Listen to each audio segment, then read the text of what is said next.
Bismillahirrahmanirrahim. Assalamualaikum warahmatullahi wabarakatuh. Waalaikumsalam warahmatullahi wabarakatuh.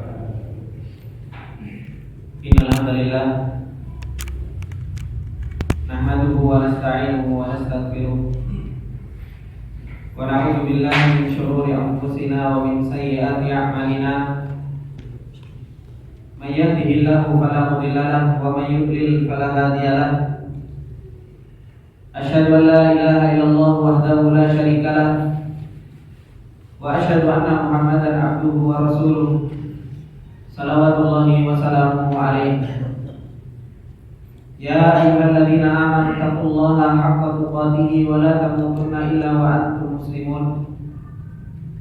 Ya ayyuhalladzina amanu taqullaha wa qulu qawlan sadida yuslih lakum a'malakum wa yaghfir lakum dhunubakum. Wa may yuti'illaha wa rasulahu faqad faza fawzan 'azima.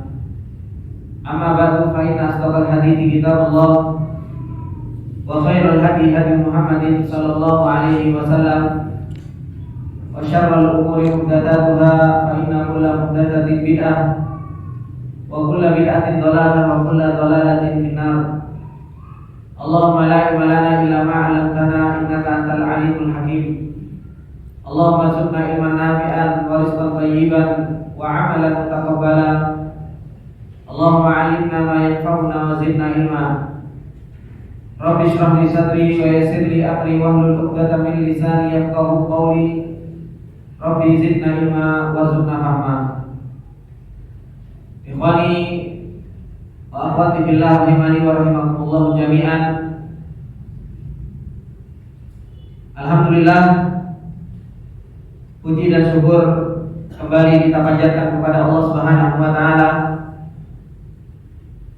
dengan nikmat yang Allah Subhanahu wa taala terus tak henti-hentinya Allah Subhanahu wa taala berikan kepada kita semua, sehingga kembali di malam yang berbarokah ini kita dikumpulkan oleh Allah Subhanahu wa taala dan kembali kita ingatkan diri kita bahwasanya Allah Subhanahu wa taala masih memberikan taufiknya kepada kita semua,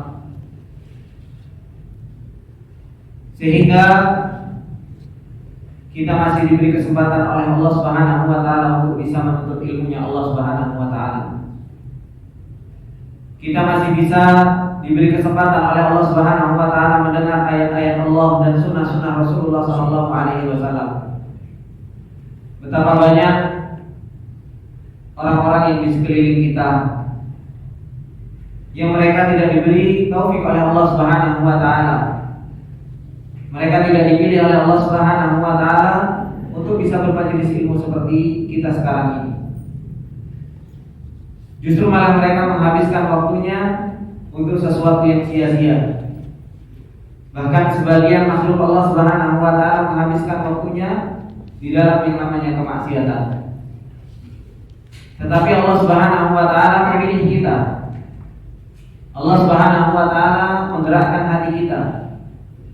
Dan Allah Subhanahu wa taala terus membimbing kita di dalam perjalanan ini yang tidak lain itu adalah merupakan sebuah tanda-tanda kebaikan yang Allah Subhanahu wa taala tunjukkan kepada kita semua.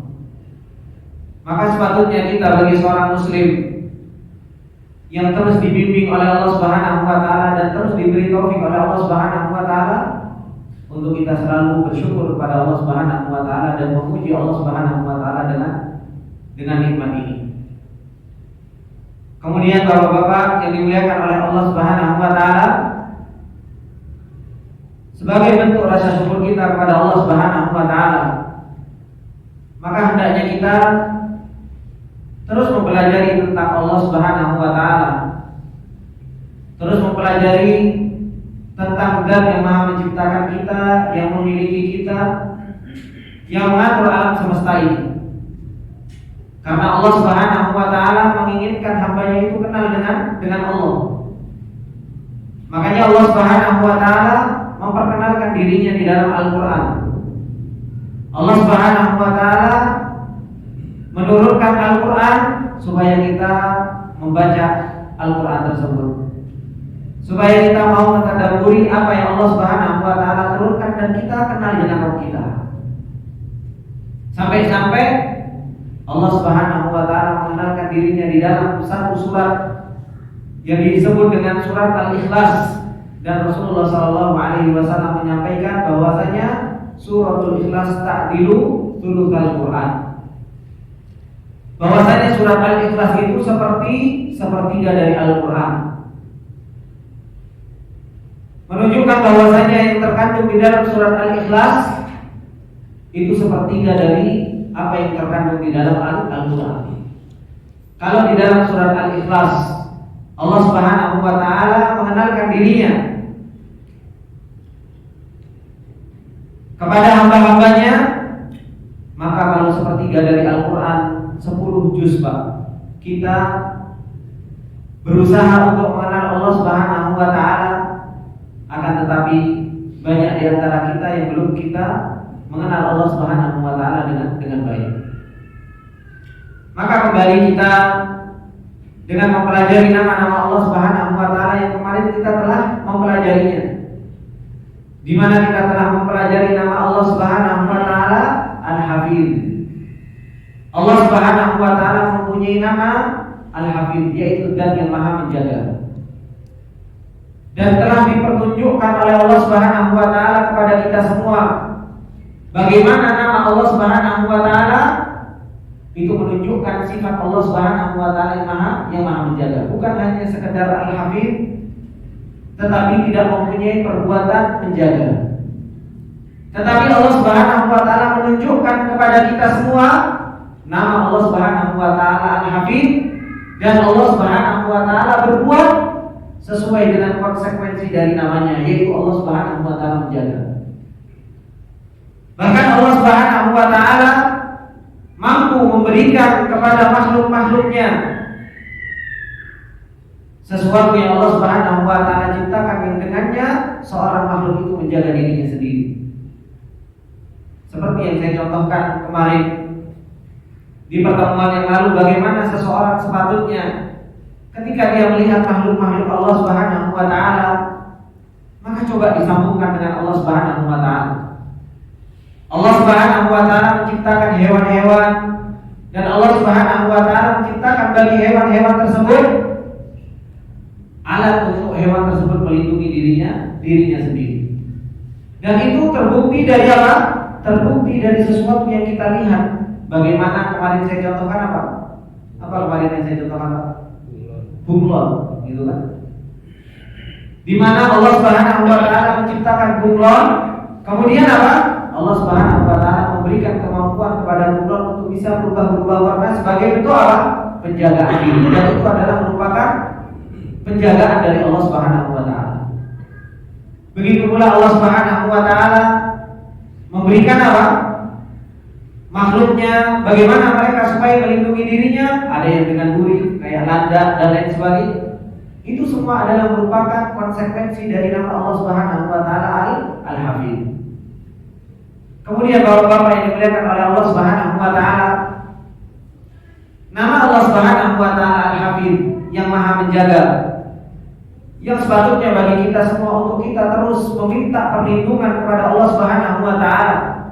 Baik perlindungan secara zahir, menjaga kesehatan kita, menjaga keluarga kita, menjaga harta kita, apalagi kita meminta perlindungan kepada Allah Subhanahu wa taala agar Allah Subhanahu wa taala menjaga hati kita, menjaga agama kita. Yang dimana agama kita ini adalah merupakan inti dari kehidupan kita. Maka hendaknya kita selalu meminta kepada Allah Subhanahu wa taala. Dan Allah Subhanahu wa taala maha menjaga hamba-hambanya yang beriman. Seperti yang sudah saya contohkan, bagaimana Allah Subhanahu wa taala menjaga Rasulullah sallallahu alaihi wasallam. Bukankah Allah Subhanahu wa taala sebagaimana di dalam hadis qudsi Rasulullah sallallahu alaihi wasallam mengatakan, man adali waliyan faqad adantuhu bil harb. Barang siapa yang memusuhi wali-waliku, maka aku umumkan kepada mereka dengan yang namanya peperangan. Ini adalah merupakan bentuk penjagaan Allah Subhanahu wa taala kepada hamba-hamba Allah Subhanahu wa taala yang beriman. Dan kita contohkan bagaimana Rasulullah sallallahu alaihi wasallam dijaga oleh Allah Subhanahu wa taala ketika Rasulullah sallallahu alaihi wasallam berhijrah. Ketika Rasulullah sallallahu alaihi wasallam berhijrah bersama Abu Bakar, bagaimana orang-orang kafir Quraisy mereka mengupayakan untuk berusaha menangkap Rasulullah sallallahu alaihi wasallam, memberikan hadiah 100 onta bagi orang yang bisa mendapatkan Rasulullah sallallahu alaihi wasallam. Bahkan menyewa ahli qafah, yaitu orang yang bisa mengenali jejak kaki seseorang. Disewa oleh orang-orang kafir Quraisy untuk mencari Rasulullah sallallahu alaihi wasallam. Dan ketika itu Abu Bakar radhiyallahu taala sempat mengatakan dan sedih dan takut ketika orang-orang musyrikin sudah berada di atas gua. Ketika itu keyakinan Rasulullah sallallahu alaihi wasallam bahwasanya Allah Subhanahu wa taala Al-Hafiz, dan yang Maha menjaga. Rasulullah sallallahu alaihi wasallam mengatakan la tahzan innallaha ma'ana, jangan kau pernah sedih. Karena sesungguhnya Allah Subhanahu wa taala itu bersama kita. Dan banyak lagi contoh-contoh yang Allah Subhanahu wa taala sudah contohkan kepada kita semua. Bagaimana Allah Subhanahu wa taala menjaga hamba-hambanya yang beriman. Bagaimana Allah Subhanahu wa taala menjaga Ashabul Kahfi. Bapak-bapak yang dimuliakan oleh Allah Subhanahu wa taala. Mungkin setiap Jumat kita membaca surat Al-Kahfi. Tapi banyak di antara kita jarang mentadabburi apa yang terkandung di dalam surat Al-Kahfi. Seakan-akan surat Al-Kahfi itu cuma sebagai wiritan. Seakan-akan Al-Kahfi itu cuma sunnahnya dibaca, tapi kita tidak mengambil ibrah daripada surat Al-Kahfi. Maka kalau kita membaca surat Al-Kahfi, bagaimana Allah Subhanahu wa taala menjaga Ashabul Kahfi yang mereka beberapa orang mereka berada di dalam gua, Allah Subhanahu wa taala jaga. Dan mereka Allah Subhanahu wa taala jadikan mereka tertidur. Bapak-bapak yang dimuliakan oleh Allah Subhanahu wa taala, guanya enggak ada pintunya. Kalau guanya ada pintunya mungkin hewan enggak masuk. Kalau guanya ada pintunya mungkin singa apa dan lain sebagainya enggak masuk. Tapi bagaimana Allah Subhanahu wa taala menjaga hamba soleh ini? Bahkan mereka tertidur bukan sehari dua lagi, bertahun-tahun, ratusan tahun. Bagaimana Allah Subhanahu wa taala menjaga badannya supaya enggak rusak? Makanya Allah Subhanahu wa taala guling-gulingkan ke kanan dan ke kiri. Siapa yang guling-gulingkan itu? Allah Subhanahu wa taala. Siapa yang menjaga tubuhnya supaya enggak rusak sehingga tidak ada hewan masuk. Yang namanya hewan mencium bau manusia, mencium bau daging, senang, gitu kan? Tapi siapa yang menjaga? Makanya Allah Subhanahu wa taala mengatakan di dalam ayatnya apa? Lawin tolakta alaihim lawallaita minhum firara wa la mulita minhum rubba. Kata Allah Subhanahu wa taala, ketika ada orang yang mau masuk ke gua tersebut, maka apa? Allah Subhanahu wa taala lemparkan di dalam hati orang yang mau masuk ke dalam gua tersebut, dilemparkan apa? Wala mulita minhum rubba, dilemparkan rasa takut untuk masuk ke gua tersebut. Siapa yang melemparkan rasa takut ini? Allah Subhanahu wa taala. Terkadang kita baca surat tapi kita enggak bisa mentadabburinya. Lupa dengan nama Allah Subhanahu wa taala Al-Hafiz yang Maha yang menjaga Ashabul Kahfi. Kita cuma tahu ceritanya, wah Ashabul Kahfi bagus Masya Allah, Maha kudrohnya Allah. Ya, Maha kudrohnya Allah. Begitu pula Maha menjaganya Allah Subhanahu wa taala. Makanya terkadang Allah Subhanahu wa taala menjaga kaum mukminin itu dengan apa? Dengan rasa takut. Dan itu yang didapati oleh Rasulullah sallallahu alaihi wasallam. Bukankah Rasulullah sallallahu alaihi wasallam mengatakan di dalam hadisnya, Allah Subhanahu wa taala menolong Rasulullah, menjaga Rasulullah sallallahu alaihi wasallam itu apa? Dengan rasa takut sebulan sudah dilemparkan kepada orang-orang musyrikin. Sudah dilemparkan kepada orang-orang musyrikin. Dahulu kalau mau perang, sebulan sebelum perang, masih Rabu Syahrin kata Rasulullah, itu apa? Orang-orang kafir itu sudah merasa takut. Sudah takut duluan kepada orang-orang mukmin, sudah takut duluan kepada orang-orang penjagaan Allah Subhanahu wa taala kepada umat ketika itu. Kenapa umat ketika itu dijaga, Bapak-bapak yang dimuliakan oleh Allah Subhanahu wa taala? Tarbiyahnya benar. Iman mereka benar kepada Allah. Dan pendidikan mereka tentang Allah Subhanahu wa taala itu benar. Keyakinan mereka tentang Allah Subhanahu wa taala benar. Kalau kita pengen ditolong oleh Allah Subhanahu wa taala, umat ini pengen dijaga oleh Allah Subhanahu wa taala, maka kita harus perbaiki iman kita. Kita harus perbaiki tarbiyah kita, pengenalan kita kepada Allah Subhanahu wa taala. Supaya apa? Supaya kita dijaga oleh Allah Subhanahu wa taala. Kita pengen ditolong oleh Allah Subhanahu wa taala, tapi kita tidak pernah memperbaiki diri kita. Maka gak heran ketika Rasulullah SAW ketika mengatakan di dalam hadisnya bahwasanya umat ini apa? Seperti halnya makanan di dalam qas'ah. Ingat gak dengan hadis tersebut? Bahwasanya kaum muslimin itu apa? Tatada'al umam ila qas'atiha. Seakan-akan kita itu mau diserang, disergap. Makanan yang berada di nampan oleh orang-orang kafir kita apa? Seakan-akan kita mau dicabik-cabik, seakan-akan kita mau dimakan habis dilalam. Makanya para sahabat ketika itu mengatakan, amin qillatin nahnu ya Rasulullah. Apakah kita ketika itu dikit wahai Rasulullah sallallahu alaihi wasallam? Apa kata Rasulullah sallallahu alaihi wasallam? La, bal antum katsir. Enggak, justru kalian jumlahnya ketika itu banyak. Kata Rasulullah sallallahu alaihi wasallam. Walakinnakum kutha kabutha isain. Akan tetapi ketika itu kalian seperti hanya buih. Buih yang terbawa dengan arus yang gak ada harganya. Jumlah kaum muslimin sekarang kita lihat begitu banyak, tetapi betapa banyak jumlah kaum muslimin yang seperti hanya buih. Gak menjadikan orang-orang kafir takut, justru malah apa? Kita malah dibuat olok-olokan oleh orang-orang kafir.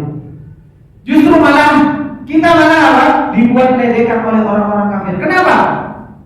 Karena kita tidak ditolong oleh Allah Subhanahu wa taala. Umat yang belum ditolong oleh Allah Subhanahu wa taala. Kapan kita mau ditolong oleh Allah Subhanahu wa taala? Kapan kita akan dijaga oleh Allah Subhanahu wa taala? Kata Rasulullah sallallahu alaihi wasallam, hatta tarji'u ila dinikum, sampai engkau kembali kepada agama. Ini satu-satunya kunci supaya kita terus dijaga oleh Allah. Umat Islam ini tidak dicabik-cabik, umat Islam ini tidak dihinakan, yaitu dengan apa? Kita kembali kepada agamanya Allah Subhanahu wa taala.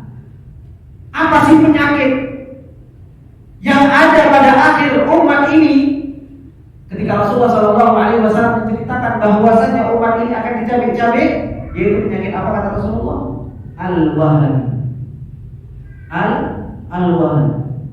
Apa itu al-wahan?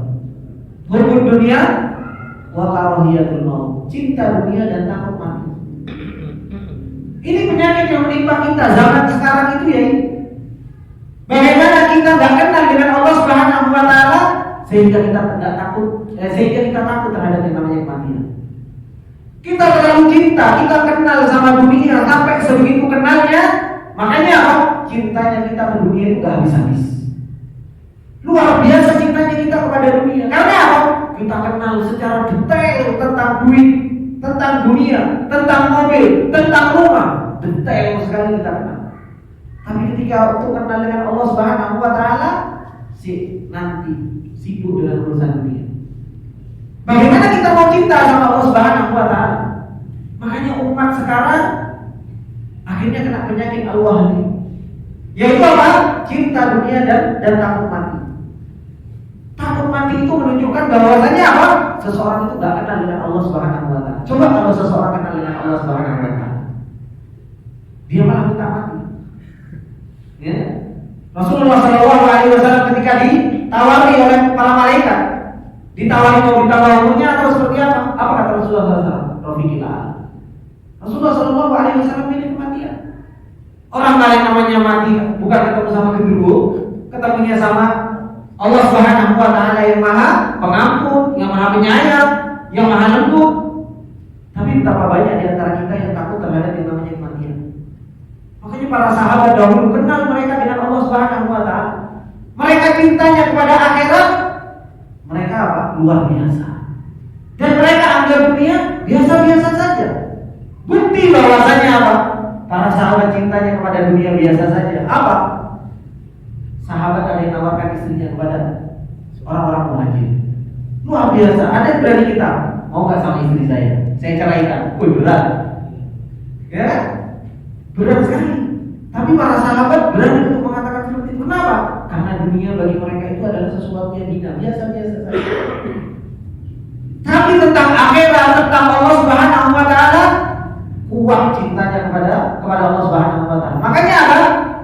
Allah Subhanahu wa taala menjaga umat ketika zaman Rasulullah sallallahu alaihi wasallam dan menjaga umat di zaman para sahabat, dijaga oleh Allah Subhanahu wa taala dan ditolong oleh Allah Subhanahu wa taala. Makanya Allah Subhanahu wa taala mengatakan di dalam ayatnya, "Sa'ulqi fi qulubil ladzina kafaru ru'ba." Maka kami akan lemparkan di dalam hati orang-orang kafir itu apa? Ar-ru'b, yaitu rasa takut kepada kaum muslimin ketika itu. Ini penjagaan Allah Subhanahu wa taala. Bapak-bapak yang dimuliakan oleh Allah Subhanahu wa taala. Rasulullah sallallahu alaihi wasallam dijaga. Ashabul Kahfi dijaga. Nabi Yunus alaihi salam. Sudah dengar ceritanya Nabi Yunus, Pak? Nabi Yunus alaihi salam dijaga oleh Allah Subhanahu wa taala. Ketika Nabi Yunus diplok, bahasa Jawa ini diplok. Apa bahasa Indonesia-nya? Ditelan, dimakan sama apa? Sama ikan. Gitu kan? Dimakan sama ikan. Coba kalau kita nggak dijaga, kita namanya dimakan sama ikan. Kalau nggak dijaga oleh Allah Subhanahu wa taala, ya habis tinggal gitu. Tapi Nabi Yunus alaihissalam dimakan oleh ikan, berada di dalam 3 kegelapan. Para ulama mengatakan berada di dalam 3 kegelapan. Yang pertama kegelapan apa? Kegelapan malam. Kemudian yang kedua kegelapan laut, karena dibawa ke bawah ke dasar laut. Kemudian yang ketiga, dia berada di dalam kegelapan perut ikan. Subhanallah. Tapi dijaga oleh Allah Subhanahu wa taala masih hidup. Siapa yang bisa menjaga seperti itu? Allah Subhanahu wa taala. Makanya Allah Subhanahu wa taala ketika Nabi Yunus alaihi salam mengatakan la ilaha illa anta subhanaka inni kuntu minadh dhalimin, bergetar langit. Sampai para malaikat mengatakan, saya mendengar suara ini, suara orang yang makruh, kita dengar suaranya, tapi tidak tahu di mana, kata para malaikat. Kenapa? Karena menjaga setiap harinya ucapan itu sering diucapkan oleh Nabi Yunus, sehingga para malaikat sudah sering mendengar ini perkataan hamba Allah Subhanahu wa taala yang saleh.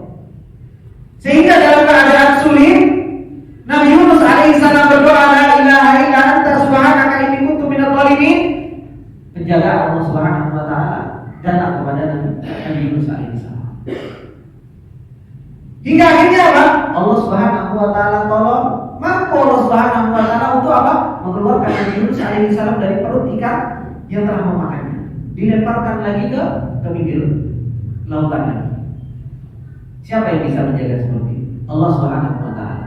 Yang Allah Subhanahu wa taala katakan, la labitha fi batnihi ila yaumi yub'atsun. Kalau Nabi Yunus alaihi salam itu enggak bertasbih, enggak meminta ampun, maka dia akan berada di dalam perut ikan itu sampai apa?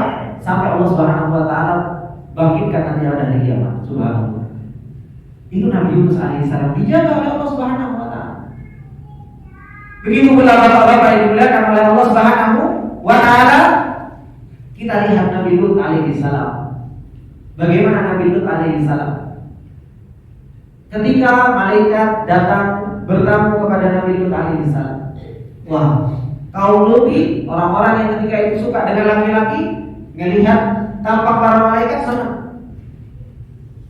Mereka berusaha menjebol apa? Pintu Nabi Lut alaihi salam. Apa yang dikatakan oleh Nabi Lut? Ketika itu Nabi Lut mengatakan, lau anna li bikum quwwatan aw awi ila ruhin syadid. Nabi Lut alaihissalam meminta perlindungan kepada siapa? Kepada Allah Subhanahu wa taala yang mempunyai kekuatan yang sangat luar biasa. Minta perlindungan kepada siapa? Kepada Allah Subhanahu wa taala. Makanya apa yang dikatakan oleh Rasulullah sallallahu alaihi wasallam? Kata Rasulullah sallallahu alaihi wasallam, yarhamullahu Lutan. Laqad kana ya'wi ila ruhin syadid. Allah Subhanahu wa taala telah merahmati Nabi Lut karena Nabi Lut apa? Dia telah meminta perlindungan kepada Allah Subhanahu wa taala yang Maha Kuat. Ini Nabiullah itu. Nabi Allah Subhanahu wa taala, Nabiullah itu. Dan kita sudah mendengar bagaimana Allah Subhanahu wa taala menolong, menjaga hamba-hamba Allah Subhanahu wa taala yang beriman. Bukankah Allah Subhanahu wa taala mengatakan innallaha yudafi'u 'anil ladzina amanu? Sesungguhnya Allah Subhanahu wa taala akan menolong, menjaga orang-orang yang beriman kepada Allah Subhanahu wa taala. Kalau kita sudah tahu Bapak-bapak yang dimuliakan oleh Allah Subhanahu wa taala, bagaimana penjagaan Allah? Bagaimana perlindungan Allah? Kenapa kita tidak terus meminta perlindungan kepada Allah Subhanahu wa taala? Semua banyak yang harus Allah Subhanahu wa taala lindungi dari diri kita. Hati harus dijaga oleh Allah. Lisan kita butuh dijaga oleh Allah Subhanahu wa taala. Jantung kita perlu dijaga, kepala kita perlu dijaga, mata kita perlu dijaga oleh Allah Subhanahu wa taala. Terus kenapa kita malas untuk berdoa meminta perlindungan kepada Allah Subhanahu wa taala dan minta penjagaan Allah Subhanahu wa taala? Yang dimana pada hakikatnya kita ini adalah apa? Antumul fuqara'u ilallah. Bukankah Allah mengatakan seperti itu? Wahai manusia, kalian itu fakir di hadapan Allah Subhanahu wa taala. Kita semua makhluk yang lemah, yang dhaif, yang miskin, yang fakir. Apa yang harus kita sombongkan di hadapan Allah Subhanahu wa taala?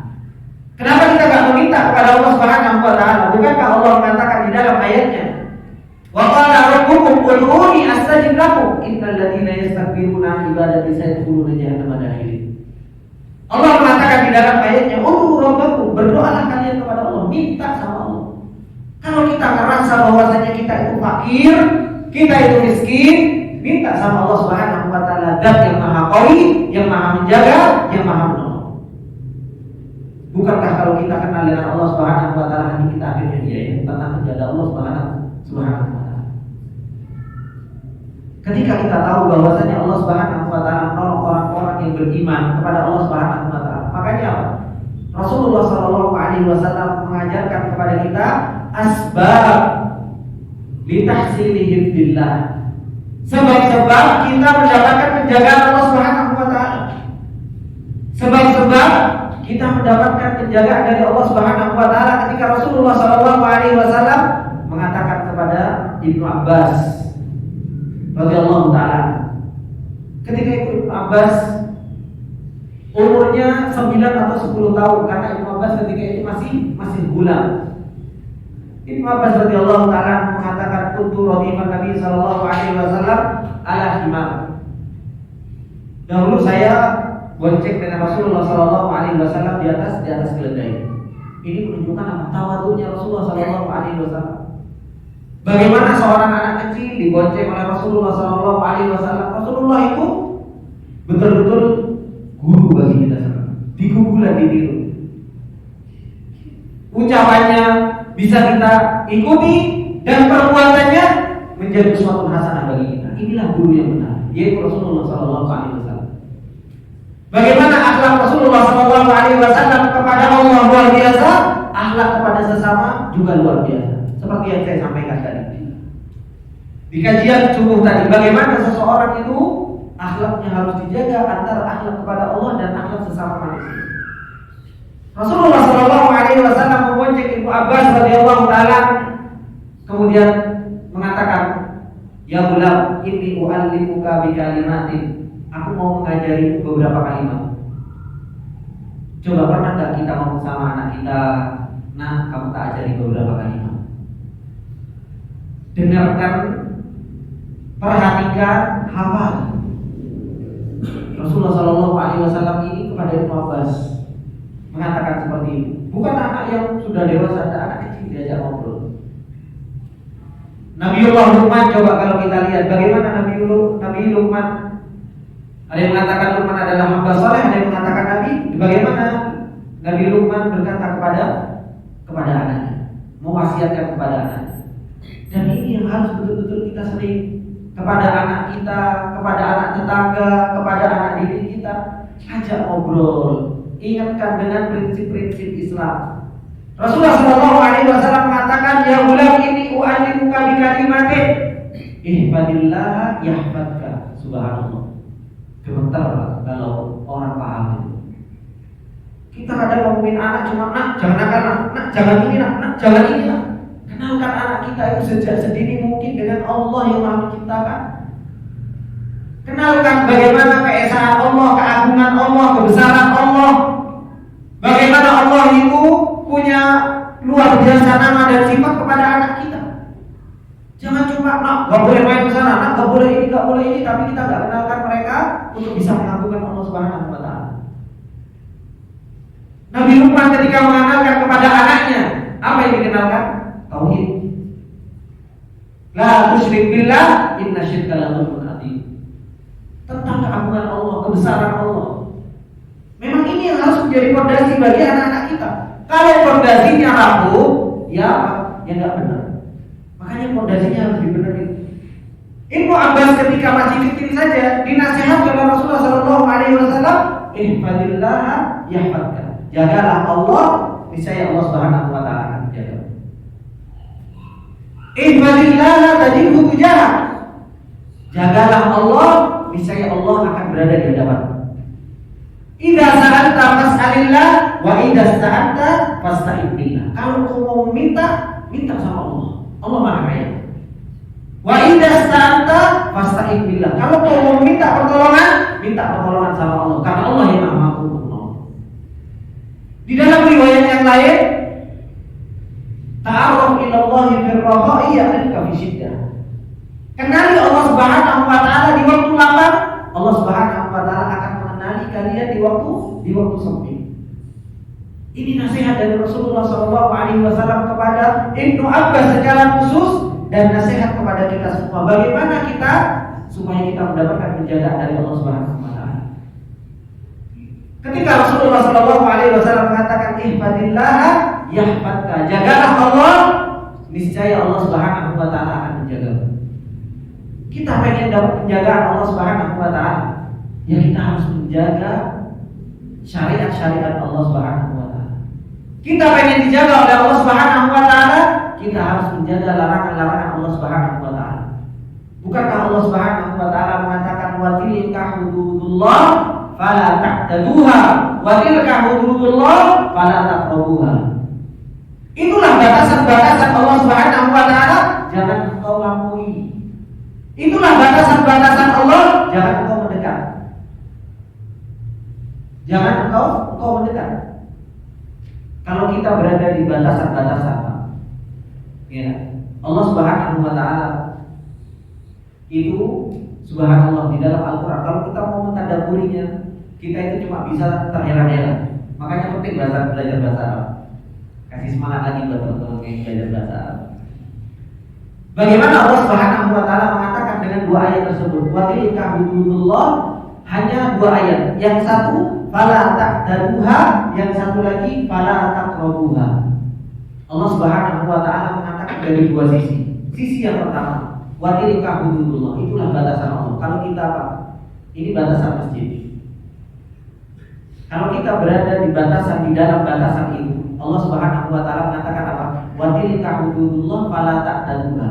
Ini batasan Allah, syariatnya Allah. Maka engkau jangan apa? Jangan keluar dari batasan ini. Tetapi ketika Allah Subhanahu wa Ta'ala membicarakan dari luar, maksiat, ini batasan yang diharamkan oleh Allah. Wa tilka hududullah fala taqrabuha, jangan mendekat. Ini yang Allah Subhanahu wa Ta'ala sampaikan kepada kita. Bagaimana Allah berbicara kepada kita dari sisi dalam dan dari sisi luar. Terkadang kita bingung apa sih maksudnya Allah fala taqrabuha fala ta'taduha.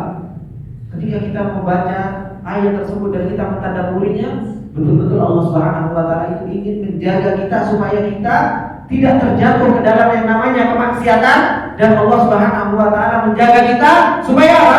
Supaya kita tidak berlebih-lebihan.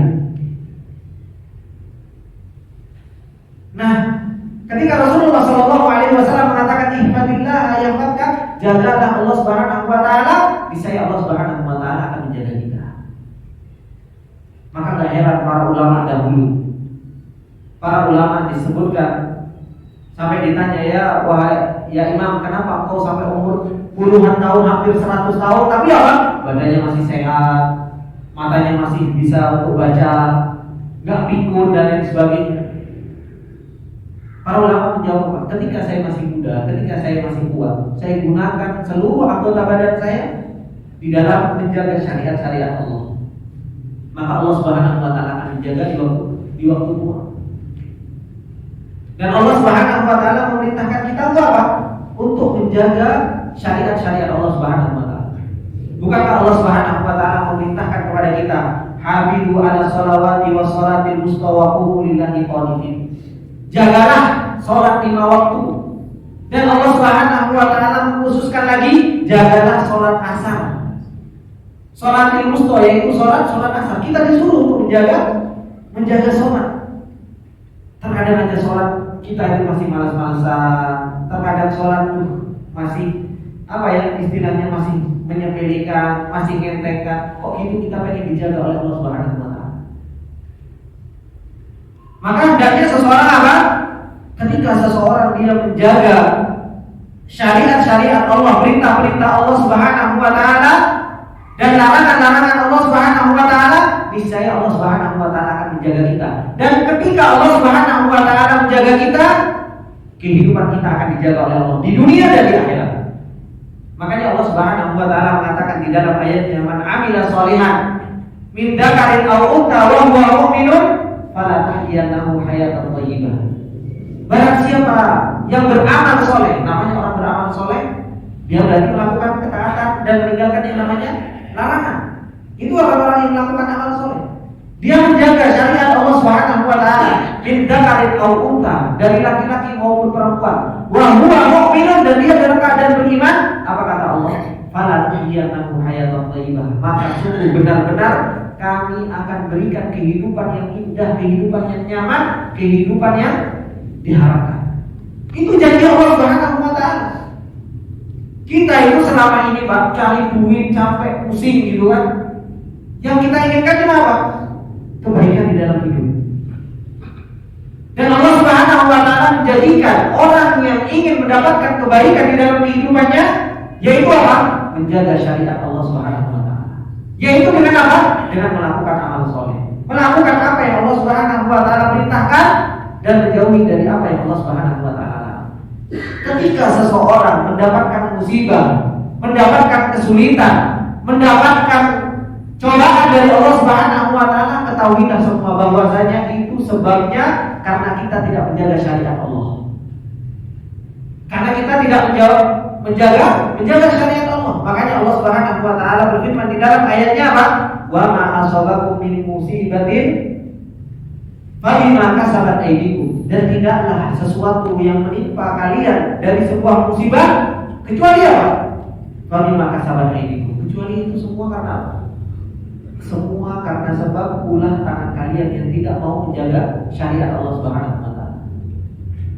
Terkadang seseorang punya penyakit, naudzubillah. Karena apa? Karena dia banyak berzina. Seseorang punya penyakit karena dia banyak minum khamr. Seseorang punya penyakit karena dia banyak melakukan kemaksiatan kepada Allah Subhanahu wa taala. Makanya kalau seseorang diuji oleh Allah, seseorang mendapatkan penyakit, seseorang mendapatkan cobaan dari Allah Subhanahu wa taala, itu pasti sebabnya karena apa? Sebabnya karena dia tidak menjaga syariat Allah Subhanahu wa taala. Karena kalau seseorang menjaga syariat Allah Subhanahu wa taala, apa? Niscaya Allah Subhanahu wa taala akan memberikan kehidupan yang indah, yang lama kepada kita semua. Bapak-bapak yang dimuliakan oleh Allah Subhanahu wa taala, sudah ada? Sudah. Ya, tafadhol dulu.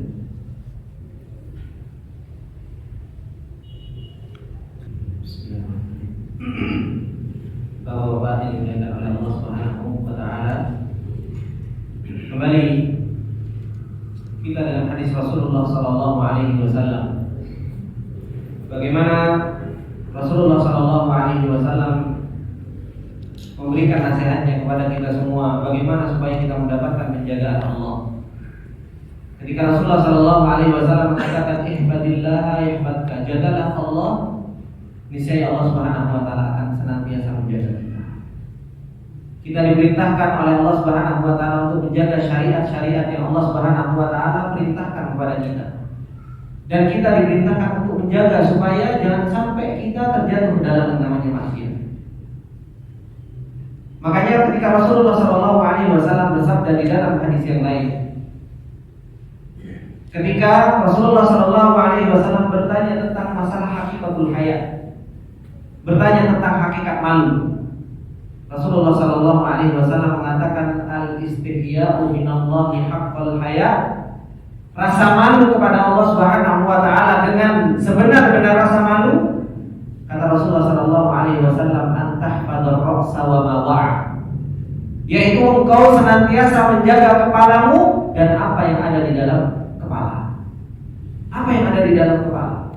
Yang ada di bagian kepala ini Pak banyak. Kita menjaga mata kita menjaga lisan kita menjaga telinga kita menjaga akal pikiran kita. Ini harus betul-betul kita jaga. Ketika kita diperintahkan oleh Allah Subhanahu wa taala dan Rasulnya untuk menjaga ihfadillah, jagalah Allah Subhanahu wa taala, maka kita harus menjaga mata kita jangan sampai kita terjatuh dalam yang namanya maksiat. Kita harus menjaga telinga kita jangan sampai kita mendengarkan sesuatu yang haram. Kita menjaga lisan kita supaya jangan sampai kita gibah, namimah, ngomongin orang, gunjing orang, ngejek orang. Ini semua harus kita jaga. Kalau ini kita bisa jaga, niscaya Allah Subhanahu wa taala akan menjaga kita. Kemudian Rasulullah SAW meneruskan, wa antahfadhul batna wa ma hawa, dan engkau menjaga perut dan apa yang terkandung di dalam perut tersebut. Apa yang kita masukkan ke dalam perut kita harus jaga. Jangan sampai kita makan makanan yang haram. Kita juga harus jaga hati kita, jangan sampai ada hasad, dengki kepada orang lain, suudzon kepada orang lain. Ini harus betul-betul kita jaga. Kalau kita jaga apa yang Allah Subhanahu wa taala perintahkan dan apa yang Allah Subhanahu wa taala larang, maka ketahuilah Allah Subhanahu wa taala akan menjaga kita. Allah Subhanahu wa taala yahfadka, Allah Subhanahu wa taala akan menjaga kita. Kemudian Rasulullah SAW mengatakan, ihfadillah tajidhu tujah, jagalah Allah Subhanahu wa taala, niscaya Allah Subhanahu wa taala akan berada di hadapanmu. Kalau kita menjaga Allah Subhanahu wa taala, Allah akan berada di hadapan kita, nolong kita, memberi taufik kita, menjaga kita, memberikan ilham kepada kita semua. Itu janji Allah Subhanahu wa taala. Makanya Allah Subhanahu wa taala mengatakan di dalam surat Yusuf, wa kadzalika linasrifa anhu su'a wal fahsya innahu min ibadina al-mukhlisin. Begitulah kami memalingkan sesuatu yang jelek, memalingkan sesuatu yang fahish dari hamba-hambaku yang ikhlas, kata Allah Subhanahu wa taala.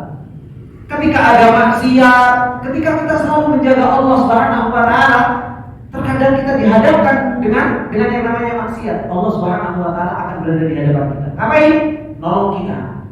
Allah Subhanahu wa taala akan menjaga kita, memalingkan kita dari yang namanya kemaksiatan tersebut. Terkadang kita dibuat lupa, terkadang kita dibuat sibuk dan lain sebagainya, sehingga kita tersibukkan dari yang namanya maksiat. Jadi Allah Subhanahu wa taala akan menolong, memberikan taufik, memberikan ilham kepada kita ketika kita selalu menjaga syariat-syariat Allah Subhanahu wa taala. Kemudian ta'arruf ilallahi firraha'i ya'rifka fi syiddah. Kenali Allah Subhanahu wa taala di waktu lapang. Niscaya Allah Subhanahu wa taala akan mengenali kita di waktu sempit. Terkadang kita di waktu lapang, subhanallah, justru lupa waktu lapang, alhamdulillah kita buat macam-macam. Terwaktu sempit kita pun lupa sama Allah Subhanahu wa taala. Coba kalau kita lihat, perhatikan masa pandemi saja. Ini bukti, Pak. Masa pandemi ketika pengajian jarang gitu kan, kita seakan-akan, ya Allah kok gak ada pengajian gitu kan. Tapi ketika sudah dibuka pengajian ada, alhamdulillah kesempatan buat jalan-jalan. Balas dendam, bukan untuk pengajian, balas dendam, pokok puncak, makanya puncak sampai pandemi merayap gitu kan. Jogja sampai gak karu-karuan macetnya. Bandung juga seperti itu. Kenapa? Balas dendam. Dikasih kelonggaran sedikit sama Allah, bukan malah dibuat untuk Allah, dibuat untuk beribadah sama Allah Subhanahu wa taala. Pokoknya semakin rajin taklim gitu kan. Malah dibuat jalan-jalan, malah dibuat sesuatu yang gak karu-karuan. Gini sempit, baru ya Allah gimana Allah Subhanahu wa taala mau menolong kita di Di waktu sempit, kalau kita di waktu lapang kita lupa dengan Quran, kita lupa dengan Allah, kita lupa dengan syariat Allah, kita lupa dengan taklim. Maka Rasulullah Shallallahu Alaihi Wasallam mengatakan, ta'aruf ilallah fil raha, ya'rifka bisyiddah. Kenali Allah di waktu lapang. Niscaya Allah Subhanahu Wa Taala akan mengenali kita di mana? Di waktu-waktu sempit. Makanya seseorang hamba pun kenal dengan Allah itu ada dua. Ada pengenalan kepada Allah secara umum. Kalau kita ngobrol kepada kaum muslimin secara umum, Pak, kenal dengan Allah. Dia kenal Allah yang menciptakan kita. Masya Allah, kenal berarti sama Allah. Gitu. Tetapi terkadang pengenalan itu apa? Pengenalan umum.